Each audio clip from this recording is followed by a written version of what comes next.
Steve Coates had the call right here on 97.3 ESPN. Flyers have won 4 in a row, Coachy. You're going to have to start paying attention again. Well, I would think that it brings a little bit more attention to a hockey club that's really been struggling this year. No, it hasn't been struggling. It's been really a poor year for this hockey team. And what could go wrong went wrong. They end up losing a general manager, assistant general manager, a coach, an assistant coach. And, when you take a look at the hockey club right now and how they're playing, it's obviously a change has helped, but the bottom line is it just falls right back on the guy in net. When you go through 7 goalies in a year and finally you find the right one, you had to bring him up. You had no choice. You had nobody else to work with, and that's Carter Hart. And this kid, the short period of time I've seen him, he's a real deal. Yeah, what are some of the things? We had Brian Boucher on about an hour ago, and he was just raving about not so much the skill set, but the mental makeup that gets overlooked a lot. A 20-year-old kid, a lot of times just you don't see that. You don't see 20-year-olds playing that position. Well, that's why 20-year-olds don't usually play this position. I mean, this is unheard of to have a young man like this come in and get the time that he's getting. Not only is he playing, he's getting the time. He's going to, be playing all these games. And when you take a look at his mentality, we asked him that last night on the postgame show, and he just said he's been gearing it for this for an awful long time. He's had a sports psychologist for an awful long time. He kind of credited his mom and dad for keeping him on the right wavelength. And on top of that, his ability to be able to be in front of the play and anticipate the play. That's the most amazing thing for me is watching him.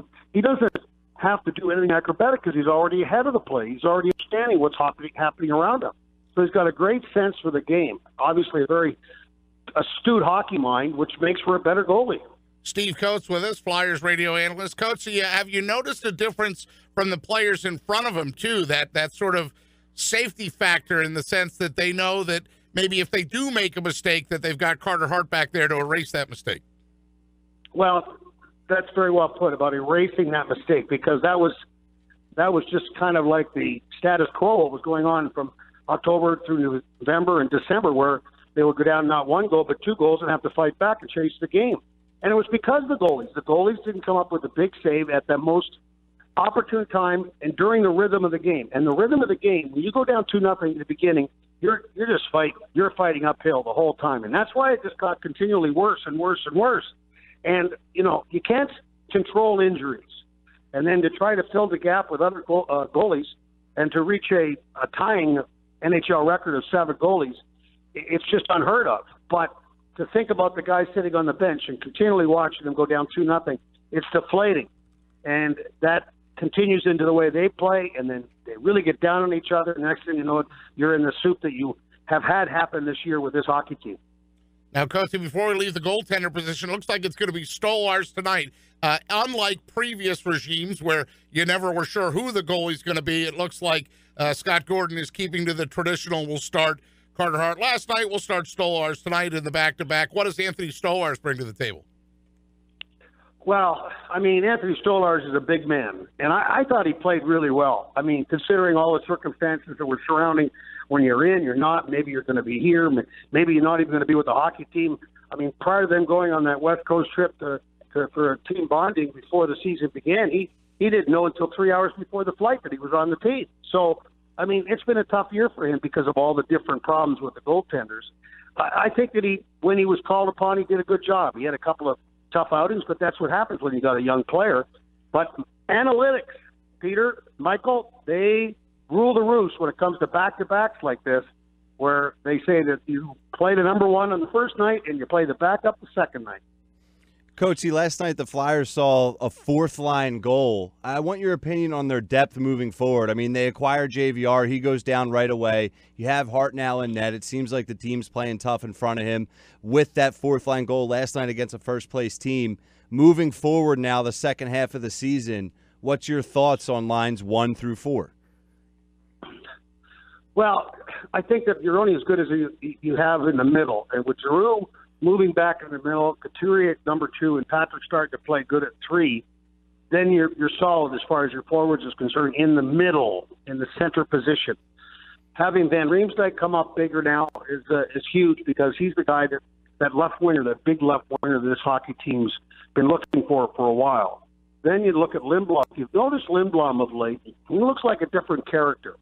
And there's certain things that have happened since Scott Gordon took over, and that's the let's say the familiarity that he has with the younger players that played for him in Lehigh, and the familiarity that the players had with him as coach in Lehigh. And they all of a sudden are starting to play better. Sanheim, Lindblom, last night Veroni.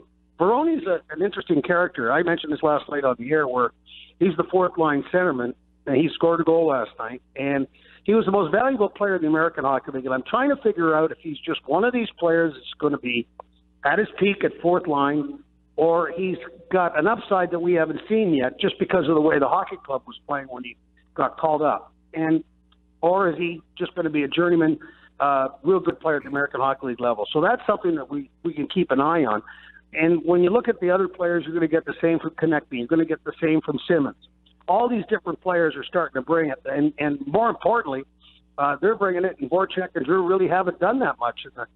Giroux's been pretty consistent, but Voracek's not having a very good year. Gostisbehere has been very good on the blue line. So I think they just get better and better as their confidence builds, as much as they still need to get that constant goaltending night after night after night. Coachy, this is a team that you mentioned everything was going wrong. They've made some major changes in the front office, the coach. They're pretty far out of a playoff spot. However, 4 in a row, does it feel like, yeah, they could climb back in this thing, or is that just too much of a possibility from where they sit right now? Well, there's two ways to look at this. You could be really negative and say there's no way in the world that you can win that many games to be able to qualify for the playoffs. But let's look at it half full. They've got 32 games to go, and I think it's 34 right off the top of my head. But you have really got all your West Coast trips out of the way. You don't have to go to Western Canada. You don't have to go to California. You've got 5 games basically on the road still that have got any kind of, 4 that have any kind of meat to them, and that's Minnesota, Chicago, St. Louis, and Dallas that come a little later. Outside of that, everything's on the East Coast most of them against the division. So that's an advantage because your schedule isn't that tough. The thing that you got to look at is that the number to make the playoffs on average, it's not etched in stone, is around 94 points. So right now they've got 46 points. You do the math. You need to win about 24 games. You got to be up there at the 23-24 to make yourself into that wheelhouse, and that is a lot of games to win considering the year that this team's had. But if you get the goaltending, hey, anything happen. You got to have that mentality. You got to go into that locker room tonight and say, hey, let's take it game to game. We went to beat Winnipeg last night. We got New York tonight. Go to Boston on Thursday. We got home games against Edmonton and Vancouver. I mean, anything can happen. You can't look at it in a losing fashion. You're in it till you're out of it. Well, last night, the game against Montreal, kind of like, all right, Hart really, and I listening to you, Coachy, I think it's apparent that you are, as you're like, impressed in the moment. You can hear that coming through the radio watching this guy, right? I mean, I can hear it. And watching that Montreal game, 9 days ago, last night, you're like, I want to see this guy. Like, he's a kid that you want to watch play. And that has not been, not in that position anyway, has not happened for a while.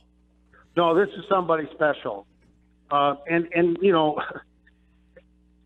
It's going well right now. You hope it doesn't just crash on you. But if you notice that the defense is playing better around them, they're more aggressive when somebody tries to get in front of them. So they understand what they've got here, and maybe, is it, maybe a month too late? Maybe, but the bottom line is what it might have been a month too early to bring them up at the time that would have been more necessary for this hockey club to be successful back in November.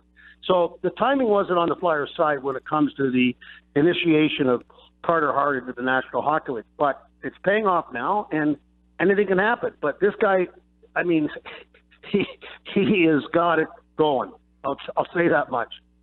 Coatsy, we appreciate you joining us, and I'll tell you what, buddy, I know that Madison Square Garden. I've been there with you before. There's a lot of nooks and crannies. Trying to find a quiet place to have a conversation with Mike Gill and I can be a challenge. So we appreciate you going the extra effort to find that little nook and cranny of somewhere where there isn't a lot of hubbub, I guess is the right word. I'm in a stairwell, to be honest with you, below the 10th floor But you don't have your coat over your head. No, that was an all-time best when I did that in the back of the bus. Yes. All right, Coatsy. Well, hopefully the team gets a little juice, makes a little run here, and I can speed back up in the back seat of your car. Well, hopefully we get. Yeah, that's exactly right, Michael. One of these days, when we're all back together on the radio, I'm going to have to tell the story of you flipping that guy the bird. He just told him he was number one. What are you talking about? You just told everybody, buddy. You might as well go with the rest of it. There's a lot of layers to that story. But I would get. Well, let's get Scully, the goalie, do a good job tonight. We'll talk to you guys soon. All right, pal. Thanks, Coatsy. Coatsy. All right, Michael, bye-bye.